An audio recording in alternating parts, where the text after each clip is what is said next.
Hello everyone, Cali.live here, taking a break from my usual TikTok compilation uploads and making a special video just for YouTube. Today I'll be talking about throwing, so welcome to my ThrowTalk.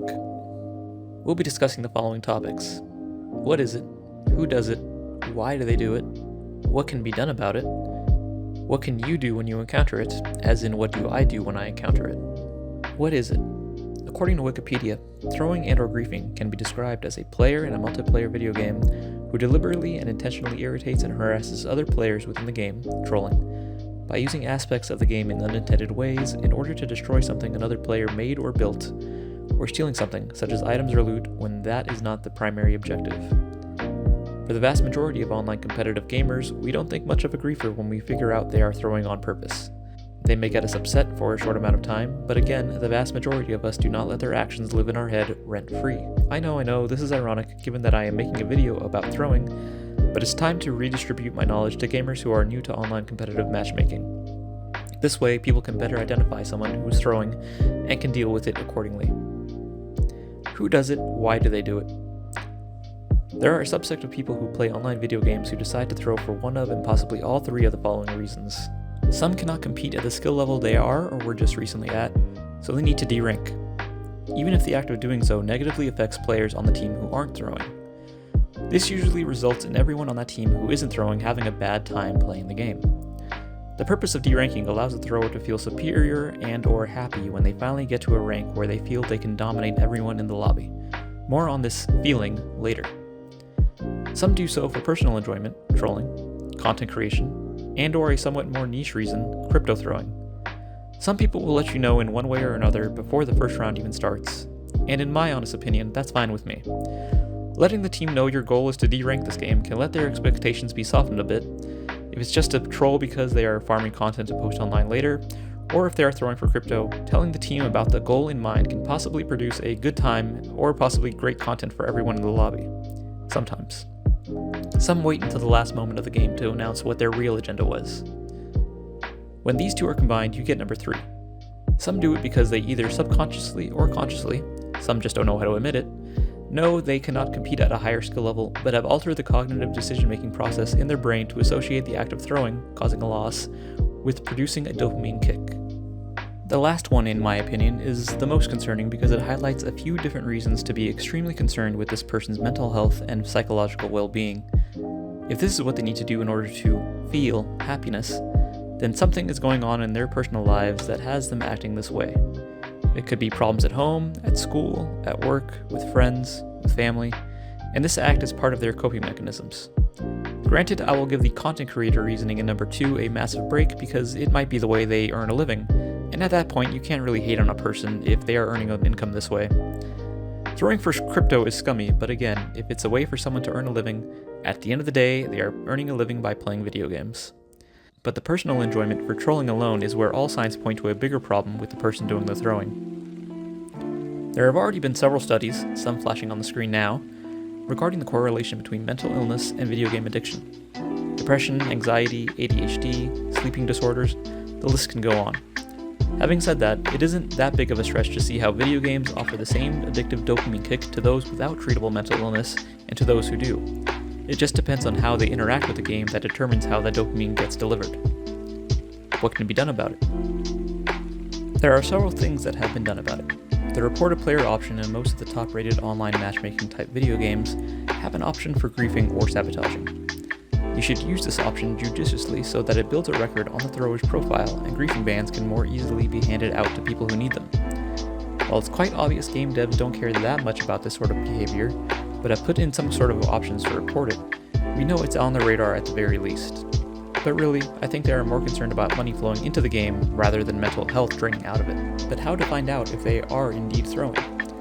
I have cultivated a flag system after years of playing in competitive game modes that can help pick out a thrower from just your typical player having a bad game. Red flag number 1. Zero comms. It's 2023.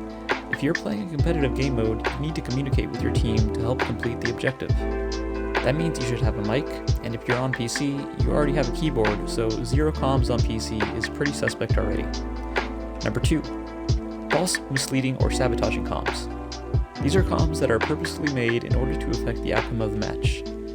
This means if the suspect says, "I hear them A," when really they didn't hear anything at all, it causes the team at B to rotate over, thus causing the enemy team about to push B to take the site without worry.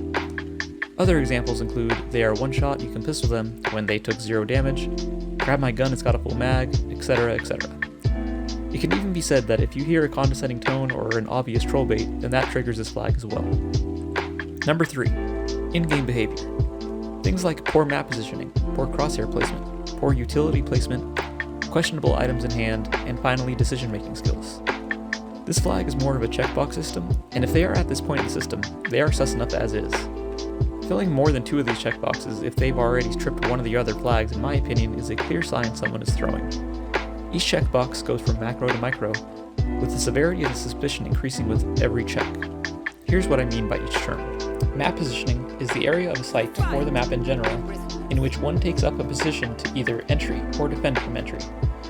If a team is attacking or defending a site and there are 3 entry points to defend, a suspected thrower might not take an angle that would clearly be advantageous to the team and instead choose to be wide open to attack, or choose to be as far away from any advantageous position as possible. Note, a flank or an anchor map positioning does not check this box if the player makes their intentions known through comms. Poor crosshair placement.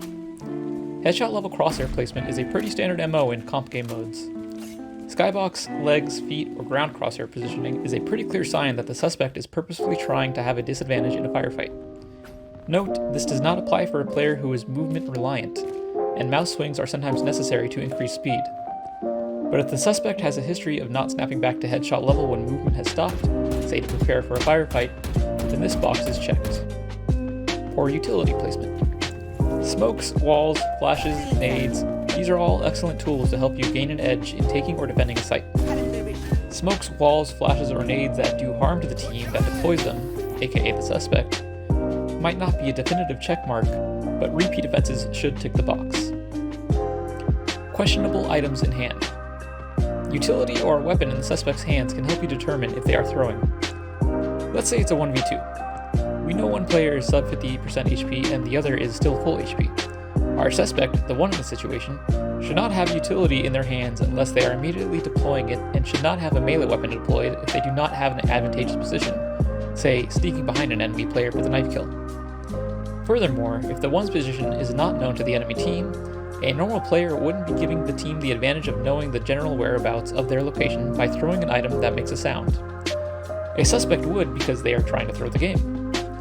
No, in this scenario, a normal player would have a ranged weapon out at all times because they want to be prepared for any sort of skirmish without being caught off guard. A normal player wouldn't also be attempting to shoot at distance with a short-range weapon, say a shotgun or a pistol, if it is a pistol round, and they have the economy to purchase a primary that can shoot accurately and at distance at round start. Finally, decision-making skills. If multiple boxes are being checked for this flag and the suspect is up to here already, you can pretty much confirm with 100% certainty that they are throwing. This final box is a mishmash of all the other checkboxes, but some other examples include, do they stare at a wall the majority of a round? Do they use util that negatively impacts their team? When trying to plant or defuse, do they purposefully avoid planting or defusing? Or time it so that they plant or defuse too late? Do they do this consistently? These sort of decision-making habits mixed with everything else in this checkbox can determine that this flag is triggered. Now you may be asking yourself, why should I even care? True, you don't have to. Nobody's forcing you to watch this video, but then again, nobody's forcing you to try to carry a team when you have at least one other teammate who is actively trying to sabotage the outcome. Feeding into their mental illness by raging at the thrower or being toxic to them isn't the answer. You shouldn't hate the thrower, but you can certainly pity them. Focus on the bigger picture. Your mental health matters more than a rank in a video game. Next, onto what you can do, as in what I do, when you encounter it. Once the flags have been triggered, I ask, what are you trying to derank to? Or, okay, who's throwing the game? To see if the suspect is honest about their throw. Most of the time, they self-report immediately by responding with a condescending tone or making it obvious with a troll response. I don't know, it's definitely not me. Or, I thought you were throwing. These are the easiest to crack, and at this point, player reports are submitted if they weren't submitted already, and comms are muted for the suspect. The tougher ones are the zero comms throwers who decide to finally type in the game chat, because unless they make it really obvious, it's hard to tell what their tone is when they finally respond. Sometimes the mental illness makes itself visible in the text chat though, as the lack of coherent responses or heavy typos indicate that their psyches are obviously fragile enough to be broken when someone figures out their plan. Sometimes you can hear this in voice comms as well. Unhinged and spazzy responses are not out of the ordinary in game comms, but when it comes to dealing with throwers, it usually means the same thing. Their psyches are very fragile, so when reality hits, they start to crumble and lose poise. Normal people aren't equipped to deal with these kind of scenarios, and it typically plays right into the hands of the mentally ill. They want to hear or read your frustration because it means they're succeeding in triggering their dopamine kick. This is why it's important to mute them, because unless if you're a trained psychologist, it's not a good idea to keep feeding into their mental instability. What I do with my gameplay. If you've tuned into my stream or watched the VODs on Twitch, you've heard me detail what my thoughts are on dealing with throwers, and usually you watch me try to get the game over with as quickly as possible. At this point, I know it's going to suck losing, but my mental health matters more to me than rank in a video game. I do this because the quicker you can get a game finished, the less time that person with mental illness has a chance to achieve the dopamine kick they were looking for. If I get shot, oh well, I'm one less person for the thrower to try and get a response from to get a dopamine kick out of. Sometimes the thrower sees this and thinks I'm throwing as well, or will comment about the KD ratio to get me to respond. The KD ratio comments are a sure sign their plan to derank isn't going as planned. If they are out fragging me after I made the adult in the room decision and decided to remove myself from further enabling their mental instability, they wouldn't have lost the most ELO points, as such won't derank as much as they intended to after the game is over. They tend to do a bit of projection and comment that I am the one throwing. I simply make the response of whatever helps you sleep at night, or the one they hate to hear the most. Get some help, go see a therapist or something, touch grass, etc. Again, the point of me doing this is to preserve my own mental health, and you should too. A rank in a video game is not worth developing mental illnesses of your own over. With that, I hope that if you see this video and think you are displaying symptoms like anxiety or depression, ADHD, or sleep loss, go talk to someone about it. If you experience these while playing video games and are throwing to try to get that dopamine kick, turn off the computer or console and go get some fresh air. Touch grass, clear your head, then go get help.